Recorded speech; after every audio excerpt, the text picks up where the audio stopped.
श्री हरिराय जी द्वारा विरचित निष्काम लीला ग्रंथ का हमने अध्ययन कल संपन्न किया।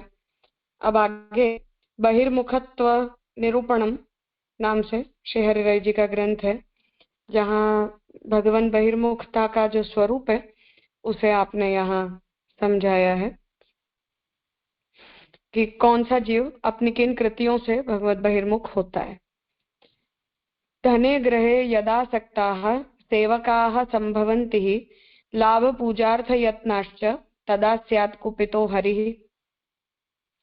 जब सेवक धन में तथा घर में आसक्त हो जाते हैं तथा लाभ के लिए एवं अपनी पूजा करवाने के लिए प्रयत्नशील होते हैं, तब श्री हरि उन पर कुपित होते हैं।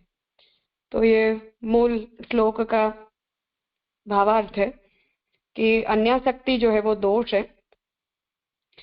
इसलिए जब हम धन में घर में ज्यादा आसक्त हो जाते हैं प्रभु के करते और लाभ के लिए एवं अपनी पूजा करवाने के लिए जब हम प्रयत्नशील होते हैं, मतलब अभिमान जीव में बढ़ जाता है, तब भगवान जो है वो उनके ऊपर क्रोधित होते हैं।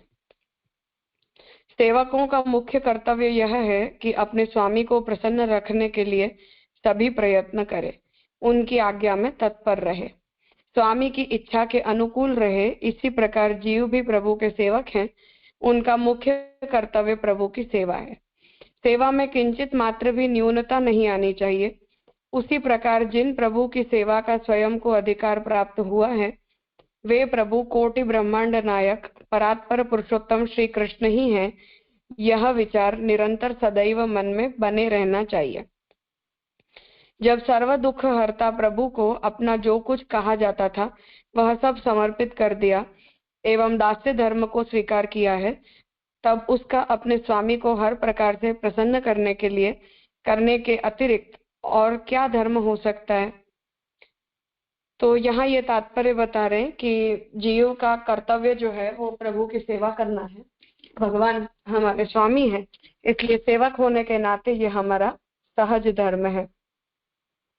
तो भगवान जो है उनके महात्म्य को जानकर सर्वस्व का समर्पण करके दास्य धर्म का हमें निर्वाह करना चाहिए। और नान्य क्वापि कदाचन, ये जो महाप्रभु जी के वचन है उसके अनुसार किसी देश या किसी काल में हमारा अन्य कोई कर्तव्य नहीं है। वास्तविकता तो यही है, फिर भी यदि सेवक धन एकत्रित करने में जुट जाए एवं घर बार पुत्र पौत्रादिक में आसक्त हो जाए, अपने दास्य धर्म का परित्याग कर देवे, प्रभु के महत्व को विस्मृत कर देवे, स्व कर्तव्य को स्वार्थ की बलि चढ़ा देवे, तो प्रभु उस पर कुपित हो जाएं, तो उसमें आश्चर्य की बात क्या है। तो यहाँ ये बात कह रहे कि उसके बावजूद भी यदि सेवक जो है वो धन इकट्ठा करने में लग जाता है, प्रभु से बहिर्मुख होकर अन्यासक्त हो जाए और अपने दास्य धर्म को भूल जाए, तो ऐसी स्थिति में भगवान को तो ऐसा सेवक अच्छा नहीं लगता है। जीव सेवक स्वतः अनेक दोषों से दुष्ट है। प्रभु ने उसके दोषों की ओर न देखते हुए उसे अपना सेवक बनाया और उसे उच्चतर अधिकार प्रदान किया, परंतु प्रभु की उस दयालुता को भूलकर एवं अपनी पूर्व स्थिति को भूलकर वह अपने लाभ का एवं अपने आप को पूजवाने का प्रयास करे, तो प्रभु उस पर कोप करे, तो इसमें कोई आश्चर्य नहीं मानना चाहिए। श्री हरिराय महाप्रभु आज्ञा करते हैं कि जीव जब प्रभु के प्रति इतना कृतज्ञ एवं निष्प्रह हो जाता है, तब प्रभु उस पर कुपित होते हैं। तो सेवकत्व की विस्मृति जो है वो दोष है। और अन्यासक्ति को तो जैसे हम देख रहे हैं कि जो भगवान को प्राप्त कर चुके हैं, जिन्हें मोक्ष सिद्ध हो चुका है, मतलब वैकुंठ तक को प्राप्त कर चुके हैं, ऐसे भी भक्तों को जब अन्यासक्ति हो जाती है, तो ऐसे भक्तों को भी जब अन्यासक्ति होती है तो उस अन्यासक्ति का क्रोध जो है वो भगवान करते हैं। और वहां हम देख रहे हैं कि उन्हें भगवान ने जो है वो श्राप दिलवाया। तो श्राप के कारण उन्हें पृथ्वीलोक के ऊपर नलकुबर मणिग्रीव के रूप में आना पड़ा। तो नलकुबर मणिग्रीव के रूप में जब वो पैदा हुए तो उन लोगों को जो वृक्ष की योनि प्राप्त हुई। तो इस तरह की जो अन्यासक्ति है, उस अन्यासक्ति की सीरियसनेस वहां से हम देख सकते कि जीव का भक्त का भगवान में निरोध तो नहीं होगा, वो तो एक बार के लिए ठीक ही है, पर भक्त को जो है वो उतने ऊंचे स्थान से भी भक्त का जो पतन है वो हो जाता है। तो इस तरह यहाँ प्रथम श्लोक में अन्यासक्ति का दोष जो है वो बताया जा रहा है। भक्ति मार्गम परित्यज्य शिष्णोदर कृतोद्यमाः आसुरावेशिनो दासाः तदौ दास्यम भवेद हरेः। भक्ति मार्ग का परित्याग करके मात्र जननेन्द्रिय एवं उदर पोषण के लिए ही उद्यम का आदर करने वाले, मतलब काम पुरुषार्थ और अर्थ पुरुषार्थ की ही पूर्ति के लिए प्रयास करने वाले आसुरावेशी दास बनते हैं, तब श्री हरि उदासीन हो जाते हैं। जब दास सेवक प्रथम श्लोक में वर्णित कक्षा से भी हीन कक्षा में जाते हैं, तब तो प्रभु उनकी ओर देखते ही नहीं है। जब भक्ति मार्ग में भी न रहें, उसका सर्वथा त्याग कर दें एवं मात्र आहार निद्रा भयमैथुनंच इस उक्ति के अनुसार मात्र पशु वृत्ति को ही पुष्ट करें, तब तो प्रभु उन पर कोप करके उन्हें ठीक मार्ग पर लाने का कार्य भी नहीं करते हैं। प्रभु उससे एकदम बेदरकार तटस्थ रहते हैं।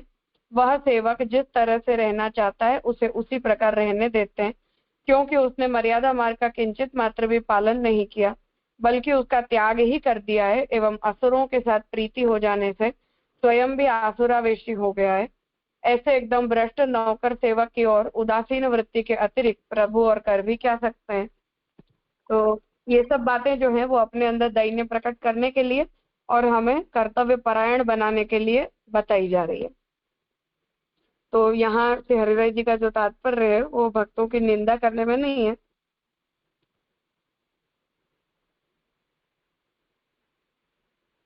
पर हरिराय जी जो है वो हमें ये समझाना चाह रहे कि ये हमारा कर्तव्य है, और ऐसा हमारा कर्तव्य से जब हम विमुख होते हैं या जब हम उस तरह के अपने कर्तव्य से हम जब वंचित हो जाते हैं, तब भगवान जो है वो हमारा सेवक के रूप में अंगीकार नहीं कर पाते, और भगवान को जो है वो अपने सेवकत्व की हानि करने वाले जो भक्त हैं वो अच्छे नहीं लगते हैं। इसलिए हमें कर्तव्य परायण बनाने की दृष्टि से ये सारी बातें यहाँ श्री हरिराय जी हमें समझाना चाहते हैं। तो ये इस प्रकार का जो व्यवहार है वो पुष्टि जीव के लिए तो उपयुक्त नहीं है, पर एक सामान्य मर्यादा जीव के लिए भी ये योग्य नहीं है। तो धर्मपरायण होना, अपने कर्तव्य के प्रति जागृत होना, और हम जिस मार्ग में जिस हेतु से आए हैं, तो भगवत रूप सेवार्थम तत्सृष्टि नान्यथा भवेत्, ऐसी जब आज्ञा हमारे कर्तव्य को लेकर और हमारी उत्पत्ति को लेकर ही महाप्रभु जी जब हमें बता रहे हैं, तो उस बारे में हमारे अंदर अवेयरनेस जो है वो होनी चाहिए। तो ये बात यहाँ हरिराय जी हमें समझाना चाह रहे हैं कि ऐसा जो व्यक्ति है वो पुष्टि तो क्या, अपनी मर्यादाओं को भी भूलकर एक सामान्य प्रवाही जीव के जैसा व्यवहार करने लग जाता है, और ऐसा व्यवहार जब हम करने लग जाते हैं तो ऐसे जो प्रवाही जीव होते हैं उन प्रवाही जीवों की तो फिर और कोई गति हो ही नहीं सकती है, उन्हें कोई उत्तम अवस्था की प्राप्ति हो ही नहीं सकती है। इस तरह जो है वो भगवान मार्ग में रहे हुए जीव को यहाँ कर्तव्य के प्रति श्री हरिराय जी उजागर करना चाह रहे हैं। ये 2 श्लोकों में कुछ पूछना है?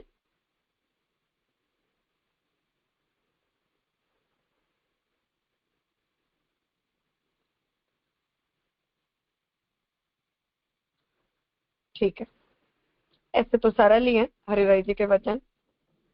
अहंकारेण कुर्वन्ति तथा महदतिक्रमम् निजापि तदा कृष्णः कुप्यति स्वजन प्रियः।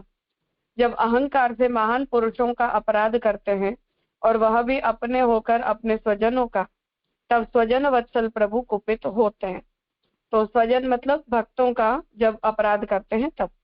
प्रभु के दास से जैसा उत्तम पदार्थ योग्यता के अभाव में भी मिल गया होता है, इसी कारण उस दास में अहंकार हो गया, और उस अहंकार जनित अंधपने के कारण महान भगवदियों को कुछ भी नहीं मानता।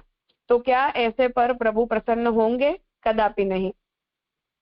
प्रभु का अपराध तो एक किसी उपाय से निवृत्त हो सकता है, परंतु महानुभाव भगवदियों का अपराध कदापि किसी भी उपाय से निवृत्त नहीं हो सकता है। मर्यादा मार्ग में भी नलकूबर आदि ने स्वाधिकार के गर्व से नारद आदि का अपमान किया था, एवं उसका क्या परिणाम हुआ? यह पुराणों में प्रसिद्ध है। इस प्रकार भक्ति मार्ग में भी भगवदियों के अपराध को महाभयंकर माना गया है। यह अपराध करने वाले पर प्रभु कोपित होते हैं। अपने ही दास होकर स्वयं ही जिनको अनुग्रह मार्ग की उच्च अवस्था में स्थापित किए हैं, ऐसे महान भक्तों का यदि अपमान करें तो निजजन जिन्हें अत्यंत प्रिय हैं, ऐसे प्रभु क्रोध किए बगैर रहते ही नहीं है। एक तो वह दास आपका ही है, इस कारण से वह प्रिय होना ही चाहिए, एवं महानुभावी भगवदीय भी स्वदास होने से प्रिय हैं। अतः दोनों के श्रेय की क्षति न होवे, इस हेतु से प्रभु स्वकोप से दास को अपराध की शिक्षा देते हैं। तो भगवान का अपराध जो है वो भगवान एक बार के लिए क्षमा भी कर देते हैं, परंतु अपने भक्त का यदि कोई जीव अपराध करता है तो उस अपराध को भगवान कभी क्षमा नहीं करते।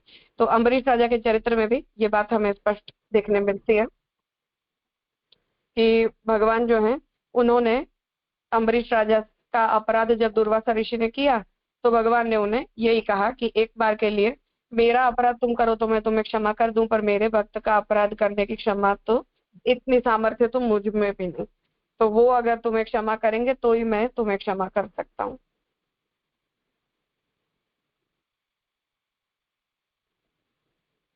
तो यहाँ ये बात समझा रहे हैं कि का जो अपराध होता है वो बहुत घोर है, और ऐसे अपराध को भगवान जो है वो कभी भी क्षमा नहीं करते। यदा महत्कुलोद्भूताः त्यजन्ति कुलगाम गतिम तदा तो तत्कुल स्वामी क्रोधमेति न संशय। जब बड़े कुल में प्रकट होने वाले भी अपने कुल के योग्य गति का त्याग कर देते हैं, तब उस कुल के स्वामी क्रोध करते हैं, इसमें कोई संशय नहीं है। जब प्रभु ने जिस कुल को उत्तम उत्तम अधिकार देकर स्थापित किया और उस कुल में प्रकट होकर अगर फिर उस कुल की महान श्रेणी के अनुकूल यह व्यवहार न चलावे, तो उस कुल के सर्वस्व उसके नाथ उस कुल में प्रकट होने वाले पर कुपित हुए, तो इसमें क्या संशय है। ये बात बिल्कुल श्रीनाथ जी और वल्लभ कुल के संबंध में श्री हरिराय जी बहुत स्पष्टतया बता रहे हैं कि गोसाई जी ने भगवत धाम में पधारने से पहले अपने पूरे परिवार को बुलाकर ये आज्ञा दी श्रीनाथ जी के आगे खड़े रख के कि ये श्रीनाथ जी जो है वो हम सभी के कुल देवता हैं, हमारे कुल के इष्ट हैं, हमारे स्वामी हैं, तो इनसे कभी बहिर्मुख होना न होना, ये हमारे परिवार के सूर्य हैं। तो इनसे अगर बहिर्मुख हो गए तो ये काल का प्रवाह जो है वो तुम सबको यहाँ से ले जाएगा और इस अपराध से कोई बच नहीं पाएगा। तो ऐसी आज्ञा जो है वो श्री गोसाई जी ने स्वधाम पधारने से पहले अपने परिवार को दी थी, और हम सभी इस बात को जानते हैं कि क्या स्थिति जो है उसमें लाकर हमने खड़ा कर दिया है ठाकुर जी को। तो हमने जो प्रभु के साथ जैसा भी दुर्व्यवहार किया है, उस दुर्व्यवहार के परिणाम स्वरूप क्या भगवान हमारे ऊपर क्रोधित भी ना हो, क्या वो हमारे दुर्व्यवहार को सहन करते रहे।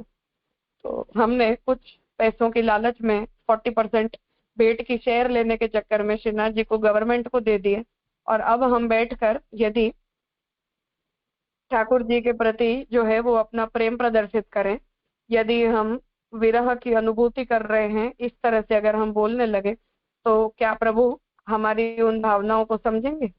तो क्या प्रभु मन में नहीं जानते कि तुमने किस लालच से हमें सरकार के हाथों सौंप दिया। आज हम अपने सेवे को देखने नहीं जाते जिन्हें गोसाई जी ने हमें अपने कुल के सूर्य के रूप में कहा था। तो गोसाई जी ने उस प्रेम भाववश भी और अपनी जिम्मेदारी के बोध से भी गोसाई जी अपने घर में ठाकुर जी की सेवा पहुंच के नित्य श्रीनाथ जी की सेवा में पधारे थे। तो गोसाई जी का जो है वो ये नित्य क्रम था। तो रोज राजभोग पहुंच के और जतिपुरा पधारते, दोपहर से शयन तक की सेवा पहुंच के रात्रि को निवास करते, सुबह चलकर और फिर गोकुल पधारते और उत्थापन से शयन की सेवा में अपने ठाकुर जी के पास रहते। ये गोसाई जी का नित्य क्रम था। तो जितनी केयर श्री गोसाई जी ने श्रीनाथ जी की ली, या अपने कुल के स्वामी कुल के सूर्य कहकर श्रीनाथ जी को जिस तरह से अपने परिवार के लिए स्थापित किया, जो बातें हरिराय जी कर रहे हैं कि इस कुल की अस्मत् कुलम निष्कलंकम, इस कारिका से श्री गोसाई जी इस कुल की निष्कलंकता को किस आधार पर बताना चाह रहे हैं, केवल भगवत सन्मुख होने की बात पर। तो जो भी व्यक्ति भगवत बहिर्मुख है, उस भगवत बहिर्मुख व्यक्ति के अंदर तो इस प्रकार का कोई भाव कभी प्रकट हो ही नहीं सकता है, और उसके उसके अंदर कुलत्व के संबंध से कोई उत्कर्ष ही नहीं है। ये बात तो हमें बहुत स्पष्ट तरीके से समझ लेनी चाहिए। तो ये बात हरिराय जी बता रहे हैं कि इसमें अब भगवान हमारे ऊपर कोपित हो, इसमें क्या शंका की बात है। अन्विष्यताम ही सर्वत्र नक्वापि सुपथ स्थिति नवा निजाचार्य निष्ठा नवा दैन्यम हरे है परम। सभी स्थानों को खोज लो, फिर भी किसी स्थान पर सन्मार्ग के दर्शन होना बहुत दुराराध्य है। कलयुग के दोषमय वातावरण से आवृत होने वाले हृदयों से व्याप्त स्थलों में अच्छे उत्तम मार्ग की स्थिति कैसे हो सकती है। जब ऐसे मार्ग के दर्शन ही दुर्लभ हो गए तो फिर उस मार्ग के प्रकाशक श्रीमदाचार्य चरण के चरणारविंद में निष्ठा एवं भाव भक्ति कहाँ से होगी। इसके अभाव में प्रभु को प्रसन्न करने का एक ही साधन है और वह है दैन्य। वह दैन्य कहाँ से आएगा। श्री हरिराय प्रभु आज्ञा करते हैं कि इसमें न तो सन्मार्ग की मर्यादा ही है और न ही श्रीमदाचार्य चरण में निष्ठा या दीनता ही है। तो कलयुग का जो स्वभाव है उसे हरिराय जी बता रहे हैं कि हम जिस काल के अंदर हैं, इस काल में सभी जीव जो है वो ऐसे हो गए और ऐसी स्थिति में अब भगवान हमारे सन्मुख हमारे अंदर क्या गुण देख सकते हैं। तो न तो हमारे अंदर जो बात महाप्रभु जी कृष्णाष्टम में बता रहे कि विवेक भी नहीं है, धैर्य भी नहीं है, भक्ति से भी हम विशेष करके हम रहित हो चुके। तो ऐसी स्थिति में अब भगवान जो है वो हमारे अंदर क्या गुण देखकर हमारी सेवा को अंगीकार करेंगे। तो प्रभु के पास भी हमारे अंदर देखने के लिए कुछ नहीं है और हमारे पास भी प्रभु को देने के लिए कुछ भी नहीं। तो ऐसी जो हमारी स्थिति है, इस स्थिति में प्रभु अगर हमारे ऊपर क्रोधित हैं तो इसमें कोई संशय की बात है, ये बहुत सामान्य बात है। तो ऐसी निष्ठा जब हमें भगवान में नहीं रही, प्रभु में नहीं रही, दीनता का भाव हमारे हृदय में नहीं रहा, महाप्रभु की वाणी के प्रति हमारे हृदय में जब निष्ठा नहीं रही, तो ये सब जो कलयुग का प्रभाव है, इस स्थिति में कोई जीव क्या करे। नवा तद्वाक्य परता नवैराग्यम तथा विधम न यथा लाभ संतोषः कथम कृष्ण प्रसीदति। श्रीमदाचार्य चरण ने जिन जिन हितार्थ वचनों की आज्ञा की है उनमें तत्परता एवं ऐसा परम वैराग्य भी नहीं रहा है। प्रभु के, गुरु के, भगवदियों के मुख से प्रकट होने वाले वाक्यों को किंचित मात्र भी संशय हुए बगैर अनुसरण करना, उसी के अनुसार चलने में तत्पर होना, ऐसा परम दास धर्म अब किस जगह अस्तित्व में है। प्रभु से पृथक पदार्थों में रहने वाली आसक्ति का पूर्णतः त्याग करना, प्रभु सेवा में ही सदा लगे रहना, ऐसा वैराग्य किस हृदय को सुशोभित करता है। दास का धर्म है कि स्वामी की इच्छा से जो कुछ प्राप्त हो उसमें संतोष मान ले, परंतु ऐसा संतोष किन दासों में है, किसी भी स्थान पर नहीं। प्रभु प्रसन्न नहीं रहते हैं तो फिर वे सच्चिदानंद घन प्रभु कैसे प्रसन्न हो में, वे प्रसन्न हो में ऐसा क्या है। प्रभु न तो कोई द्रव्य मांगते हैं और न ही कोई साधन मांगते हैं, वे तो मात्र इतनी ही इच्छा करते हैं कि तुम सत्य धर्म का पालन करते रहो।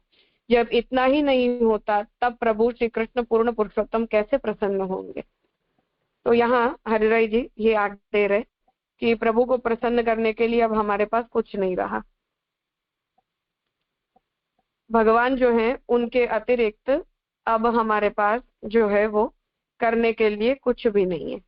तो भगवान जो है उन्होंने हमारे अंदर जो कुछ भी देखा वो सब कुछ महाप्रभु के शिष्यों में, जैसा ठाकुर जी ने देखा, ऐसे कोई भी गुण अब हमारे अंदर जो है वो नहीं बचे। तो अब हमारे अंदर जो है वो ऐसा कोई गुण बचा नहीं, ऐसे कोई धर्म बचे नहीं। तो प्रभु को प्रसन्न करने के क्या साधन है हमारे पास। तो उस बात को यहाँ कह रहे हैं उद्गार के रूप में कि भगवान जो है वो अब हमारे तरफ क्या देखकर प्रसन्न होंगे, या प्रभु को प्रसन्न करने के लिए हमारे पास अब क्या बचा है। तो महाप्रभु जी ने अपने सेवकों के अंदर जैसे गुण देखने चाहे थे या अपने भक्तों में जैसे गुण देखने चाहे थे, वो गुण अब आधुनिक काल में हम जैसे भक्तों में रहे नहीं, और ये हमारी बहिर्मुखता के द्योतक चिन्ह है। इसलिए यहाँ श्री हरिराय जी ने बहिर्मुखत्व का निरूपण करते हुए हमारे अंदर रही हुई इन सब खराबियों को दिखाना चाहा है। और अब आगे का जो ग्रंथ है बहिर्मुखत्व निवृत्ति, वहां अब कलयुग की जो स्थिति है वो तो ऐसी ही है। अब इस कलयुग की स्थिति को हम बदल नहीं सकते हैं। तो ऐसी स्थिति में अब हम जो है वो किस तरह से अपने अंदर उस बहिर्मुखता को निवृत्त करके भगवत सन्मुखता को प्राप्त करें, उन उपायों का वर्णन शहरराय जी आगे के ग्रंथों में, आगे के ग्रंथ से अब करेंगे।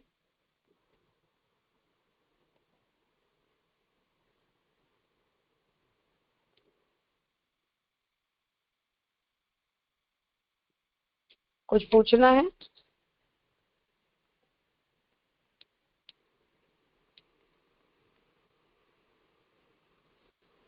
हाँ अलका भाई। हाँ राजा, दंडवत प्रणाम। अभी आपने जो बताया कलिकाल की वजह से, लेकिन हम शरणागत है प्रभु के, कि हमारा असमर्थ, हम असमर्थ है, हम कुछ नहीं कर सकते, आपके शरण में है तो होगा ना शरणागति हाँ स्वीकारना। मतलब जो कुछ भी व्यावर्तक है उन्हें छोड़ने का प्रयास तो हमें अपनी तरफ से करना ही चाहिए ना। तो चलो सब कुछ हमसे नहीं हो पाता है, पर हम ऐसे निश्चिंत होकर बैठ जाएं, जो प्रॉब्लम आप प्रभु जी नवरत्न में भी खड़ी कर रहे हैं, ये ऐसे तो आप कह दोगे तो फिर जीव कुछ करेगा ही नहीं, उससे जितना हो सकता है वो भी नहीं करेगा। तो उस बात को हरिराई जी बताना चाह रहे हैं कि हमें तो अपने अंदर वो भाव बनाए रखना चाहिए कि अब हम सुधरें, अपने आप को अब हम ठीक करें, हम अपने चित्त को थोड़ा सा भगवान में लगाएं। तो ऐसी वृत्ति हम अपने अंदर रखेंगे तो हम थोड़े से सुधर पाएंगे।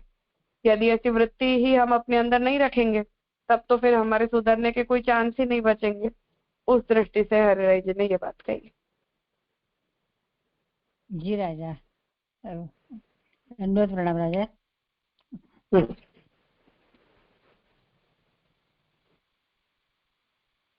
हाँ कहिए।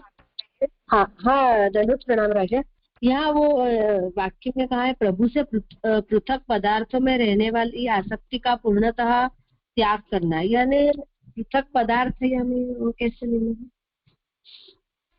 मतलब कि जीव अगर समर्पित है तो जो जीव असमर्पित पदार्थ में यदि उसकी आसक्ति है या असमर्पित कोई व्यक्ति में उसकी आसक्ति है तो उसका उसे त्याग करना चाहिए। और यदि केवल शरणागत है तो फिर उसे जो दुसंग है, अवैष्णवों का संग है, उन सब से उसे बचना चाहिए ताकि उसका भाव प्रोटेक्टेड रहे। हाँ, यानी सबके ऊपर वो लागू होगा ना, पदार्थ यानी एक टर्म ऐसे ही यूज किया, बाकी सबके ऊपर वो लागू होगा ना, हाँ सबका सबके मतलब क्या। हाँ हाँ हाँ हाँ, ठीक है, दंडवत प्रणाम राजा।